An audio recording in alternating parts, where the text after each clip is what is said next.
Very exciting news for our beautiful continent indeed. Now on to some coffee. Now, as you know, all of us here have a very deep love for good quality coffee, and with 4 a.m. starts, it's no wonder why. Now, luckily, McCafe are masters at creating premium cuppers. Now, Zoe and Graeme decided to put their own barista skills to the test to see who brewed their way to win the McCafe Barista Course Champion title. So let's take a look and find out. Two presenters, one city, one day. This is the McCafe Barista Course Competition. Our dynamic duo will go bean to bean to try and brew the perfect cup of coffee. For this competition, both Zoe and Graeme will be taught how to brew and pour the perfect cappuccino by McCafe Barista Sam. Then they'll have to replicate every action and do cappuccino art. I remember my last experience trying to create cappuccino art, and I was abysmal at it, so I'm a little bit nervous, and Zoe is a bit of an overachiever, so that makes me even more nervous. I think based on the amount of cups of coffee Graeme drinks every single morning, he's definitely got the upper hand. Who knew that making coffee would be so complicated? I always thought it's just about premium beans, but in fact it also depends on the way you grind them. I was pretty much expecting it to be quite technical, and it is quite technical, and it's actually a little mind-boggling, and they do it so well.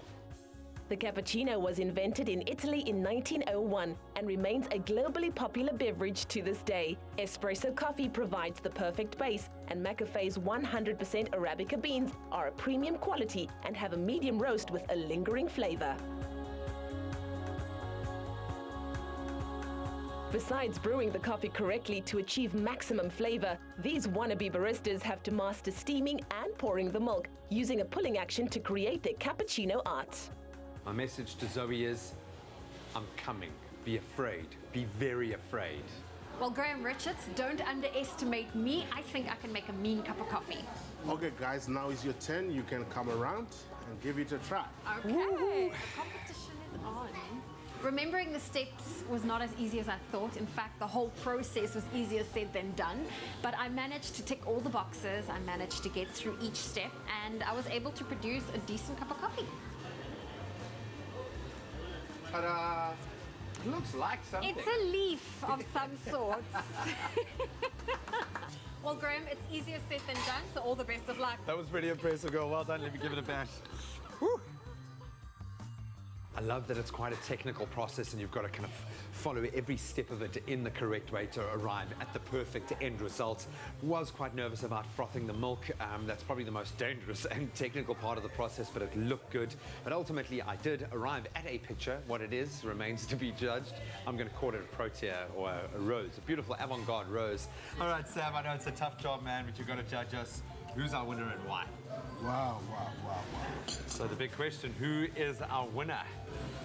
Yeah, this one seems to have a little bit of a kick, and I'm really liking it. Looks like this one will be the winner. Woohoo! I don't want to gloat, Sam, but I think after my first failure, I'm seeing this as a success. I think, Zoe, if we had to combine our talents, we could make a pretty good barista, but nowhere near as good as you, Sam. You won't find Graeme or Zoe behind the barista station anytime soon, but you can enjoy premium coffee every day at your favorite McCafe.